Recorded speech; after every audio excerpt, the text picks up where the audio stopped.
वैभव के दोस्तों ने कमरे का दरवाजा खोलकर वैभव को सुहाग रात कक्ष के अंदर धक्का दे दिया और कहा, जा भाई, रात भर क्या हमारे साथ ही बैठा रहेगा? अरे तेरी बीवी इंतजार कर रही है, भाभी को कितना इंतजार कराएगा? अरे हम लोग से पूछ, हम लोग की तो अभी शादी भी नहीं हुई, किस्मत वाला है, चल जा अंदर। और बाहर से कुंडी लगा दी। तभी सामने से आती हुई महिलाओं ने कहा, अरे भैया, अच्छा किया आपने। अरे हम कब से इशारे कर रहे थे, लेकिन हमारी सुनते ही नहीं, ऐसे भोले बन रहे हैं। शहर में रह के भी ऐसे शर्माता है कोई क्या? अच्छा किया आप लोगों ने हमारा काम कर दिया। तब दोस्तों ने कहा, अरे भाभी, ये कितना भोला है हम लोग जानते हैं। और महिलाएं हंसती वहां से निकल गईं। वैभव सुहाग रात कक्ष के अंदर आगे बढ़ने लगा अपनी दुल्हन से मिलने के लिए। तभी उसने देखा सामने एक पलंग के ऊपर उसकी नई नवेली दुल्हन घूंघट ओढ़े उसका इंतजार कर रही है। तभी एक अनहोनी हो गई। एक ठंडी हवा का झोंका वैभव के चेहरे से टकरा गया। वैभव हड़बड़ा गया। तो दोस्तों, क्या हुआ फिर? क्या वैभव अपनी सुहाग रात मना पाया? उस कमरे के अंदर अचानक किस चीज ने प्रवेश कर लिया? कहानी में बढ़ने से पहले अगर आपने वो भयानक यादें चैनल को लाइक, शेयर या सब्सक्राइब नहीं किया है तो कर ले। हम अंधविश्वास को बढ़ावा नहीं देते। इन कहानियों को आप सिर्फ मनोरंजन के तौर पर सुने, बच्चे इन कहानियों को ना सुने।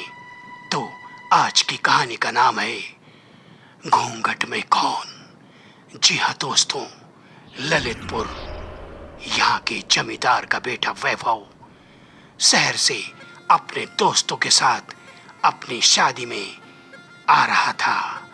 उसकी शादी तय हो चुकी थी। आज से 4 दिन बाद उसकी शादी एक दूसरे जमींदार की बेटी के साथ होने वाली थी। आज वैभव बहुत ही खुश था, पर रह रहकर उसे कुछ घबराहट भी हो रही थी। फर्राटेदार गाड़ी भगाते हुए अपने गांव की तरफ बढ़ रहे थे। दोस्त लोग कह रहे थे, अरे यार, कभी तो खुश हो जाता है, कभी उदास हो जाता है, क्या बात है? कुछ सोच रहा है क्या? अरे कुछ सोच मत, हाँ? तेरी शादी है शादी, अब तो भाई भूल जाएगा हम लोगों को। बहुत सुना है बहुत सुंदर है भाभी, हाँ? अरे हम लोग को देख, अभी तक हम लोग की शादियां नहीं हुई, किस्मत वाला है। सुना है बहुत बड़े जमींदार की बेटी है वो, हाँ? तब दूसरे दोस्तों ने कहा, अरे भाई, इसके पिताजी भी तो जमींदार हैं, वे क्या कम है किसी से? हाँ हाँ, ये बात तो है, बड़े लोगों की बात ही अलग होती है भाई, हम लोग तो छोटे मोटे बाप के बेटे हैं। वैभव कहता, बस करो यार, बहुत हो गया, मेरा दिमाग कुछ काम नहीं कर रहा। और वैभव ने सामने एक गार्डन की तरफ गाड़ी को घुमा दिया। अरे ये गाड़ी कहाँ घुमा दी? अरे अभी 3 दिन बाकी है, आज यहीं पे रुकेंगे। खैर कोई बात नहीं, चल ये सामने वाले गार्डन में बैठते हैं और फिर उस होटल में रात भर ठहरेंगे, कल निकला जाएगा यहाँ से। वे लोग उस गार्डन में घूमने लगे। तरह तरह के अंदर जीव जंतुओं को और वहाँ के जानवरों को देखकर वैभव को कुछ अच्छा लगा। दोस्तों ने कहा, अच्छा, मतलब शादी होने के पहले तू चिड़ियाघर घूमना चाहता था? अरे यार, इसे आज क्या सूझी जो इस गार्डन के अंदर घुस गया? अरे देख, वो शेर सामने बैठा है। अरे वाह यार, हाँ, बहुत अच्छा नज़ारा है। और फिर दूसरे दिन वे लोग वहाँ से प्रस्थान कर गए। जगह जगह घूमकर एंजॉय करते हुए आखिर अपने गांव ललितपुर पहुंच ही गए। गांव में जोरदार स्वागत किया। गांव वालों ने उनके दोस्तों का और वैभव का भरपूर स्वागत किया और कहा, आइए आइए, आप लोग हमारे गांव के मेहमान हैं, गांव वालों ने कहा और उनके घर वालों ने उनके दोस्तों का भरपूर स्वागत किया। दोस्त मान गए, अरे वाह, आज जीवन में पहली बार हम लोग का इतना स्वागत सत्कार हुआ है। आखिर है तो ये लोग रजवाड़े वाले ही।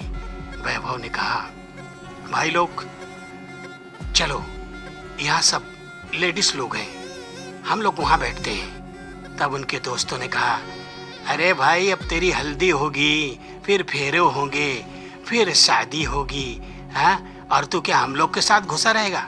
चल भाई हमारा पीछा छोड़, हम लोग को भी थोड़ा मस्ती करने दे, चल भाई।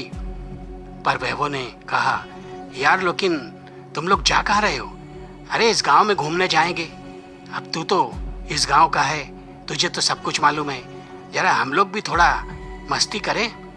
वे लोग हंसते हुए वैभव को छोड़ के गांव घूमने की तरफ चल दिए और वैभव एक तरफ बैठ के ना जाने क्या सोच रहा था। उसके मन के अंदर कोई उथल पुथल मची थी, जैसे कि कोई अदृश्य चीज उसे बार बार जागृत कर रही हो कि याद कर, याद कर। अचानक वैभव को किसी ने पीछे से छुआ तो वैभव चौंक गया। हाँ, कौन? तभी घर की भाभियों ने कहा, अरे वैभव भैया ऐसे कैसे चौंक गए? अरे अभी तो शादी रात को होएगी, सुहाग रात तो आपकी रात को होएगी ना, हाँ, अभी से डर गए? तब वैभव ने कहा, नहीं भाभी, कुछ सोच रहा था। अरे कुछ मत सोचो भैया, एक दिन तो शादी सभी की होती है और इसमें डरने की क्या बात? आप तो शहर में रहे हो ना, भला आपको इन सब बातों के बारे में नहीं मालूम क्या? तब वैभव शर्मा गया और महिलाएं वहां से हंसती हुई दौड़ पड़ी। फिर रात को फेरे हुए। उसके बाद वैभव को उनके दोस्तों ने कहा, देखो वैभव, बहुत हो गया, जाओ, भाभी इंतजार कर रही है। देखो महिलाएं बार बार आके जा रही हैं, हम लोग को इशारा कर रहे हैं कि आपको सुहागरात कक्ष में भेजें, पर वे कुछ कह नहीं पा रही हैं। चल भाई उठ। और दोस्तों ने वैभव का हाथ पकड़ के वैभव से कहा, अब हम लोग को ही सुहागरात कमरे में तुझे धक्का देना पड़ेगा। चल भाई, ले चल इसे दूल्हे को। और एक ही झटके से दरवाजे की कुंडी खोल के वैभव को सुहागरात कक्ष के अंदर धक्का दे दिया। तब महिलाओं ने कहा, अच्छा किया भैया आप लोगों ने, वरना ये रात भर आप लोग के साथ बैठे रहते। हाँ। तब वैभव के दोस्तों ने कहा, भाभी ये किस प्रकार का है ना, हम लोग को मालूम है, जाइए आप लोग एंजॉय करिए। और महिलाएं वहां से चली गईं। वैभव सुहागरात कक्ष में अपनी दुल्हन के मिलने के लिए धीरे धीरे मन अनचाहे मन से आगे बढ़ रहा था, जैसे उसके मन के अंदर कुछ उथल पुथल मची हो। उसने देखा कि उसकी दुल्हन शादी के जोड़े में सर झुकाए उसका इंतजार कर रही है। तभी एक ठंडी हवा का झोंका वैभव के चेहरे से टकराया, जैसे कि वह रोक रहा हो कि दुल्हन के करीब मत जा। और वैभव हड़बड़ा गया, हाँ, ये क्या? और कमरे का वातावरण बदलने लगा। अंदर भयानक आवाजें आने लगी। कमरे की खिड़की में से एक काली छाया कमरे की तरफ देख रही थी और एक ही झटके में वैभव की दुल्हन के चेहरे से घूंघट उड़ गया और वैभव अपनी दुल्हन का चेहरा देखकर चीख उठा, नहीं, ये नहीं हो सकता। उसने देखा कि उसकी दुल्हन की जगह एक प्रेतनी उसकी तरफ देख रही है, लाल लाल आंखों से। और वैभव कुछ कह पाता या भगता, तब तक उस दुल्हन रूपी प्रेतनी ने अपना विकराल रूप ले लिया और वैभव से कहा, रुक जा, पहचान मुझे, भूल गया क्या? मैं चंपा हूँ, चंपा। पिछली बार तू जब होली में आया था, याद कर, मुझसे वादे किए थे ना तूने कि मेरे साथ शादी करेगा और मेरे साथ खिलवाड़ करके तू शहर भाग गया। तूने बाद में सोचा भी नहीं कि मेरा क्या होगा। मेरे घर वाले तेरे घर वालों के पास आए थे। उन्होंने कहा था कि मेरी बिटिया से अपने बेटे का ब्याह रचा दीजिए, पर तेरे घर वालों ने मेरे माता पिता को जलील करके निकाल दिया और वे ये बेइज्जती बर्दाश्त न कर सके और उसी रात इस दुनिया से पलायन कर गए। मैंने भी एक रात इस दुनिया को सदा के लिए छोड़ दिया, क्योंकि मैं जान चुकी थी कि तूने मेरे शरीर के साथ खिलवाड़ किया है। और मैंने कसम खाई कि तू जिस दिन भी इस गांव में प्रवेश करेगा, मैं तुझे नहीं छोड़ूंगी। और मैंने तेरी दुल्हन के शरीर में प्रवेश कर लिया है। अब ना यह दुल्हन रहेगी ना तू। वैभव एक ही झटके से दरवाजे की तरफ भागा, लेकिन उस विकराल स्वरूप ने उसका रास्ता रोक लिया और अपने हाथों में उसे जकड़ लिया। वैभव चीख रहा था और वह हंस रही थी और कह रही थी, याद कर मेरे साथ तूने खिलवाड़ किया था ना, अब ले अंजाम भुगत।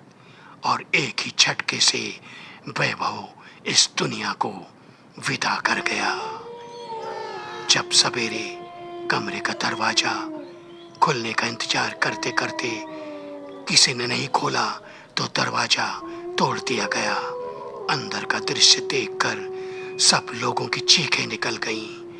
उसकी दुल्हन शादी के जोड़े में दुनिया से विदा कर चुकी थी और वैभव की हालत ऐसी थी जैसे कि किसी भयानक जानवर ने उसके ऊपर आक्रमण किया हो। कोई जाने या ना जाने, लेकिन वैभव के घर वाले सारी स्थिति समझ चुके थे। वे जान चुके थे कि इसके साथ जिसका विवाह होने वाला था, उसके माता पिता और उस लड़की के साथ हम लोगों ने जो बुरा बर्ताव किया था, ये उसी का अंजाम है। लगता है उस रूह ने ही ऐसा किया है। जितने मुंह उतनी बातें गांव वाले कह रहे थे। नहीं, सामने वाली खिड़की देखो, खुली है। लगता है कोई जानवर घुसा होगा, उसी ने ऐसा किया है। तो कहते हैं दोस्तों, किसी के साथ धोखा करने का यही अंजाम होता है। किसी बेगुनाह के साथ में ऐसा नहीं करना चाहिए, क्योंकि एक दिन जवाब देना पड़ता है। कहानी अच्छी लगी हो तो लाइक, शेयर, कमेंट, सब्सक्राइब करके अपना फीडबैक अवश्य देना। फिर मिलेंगे।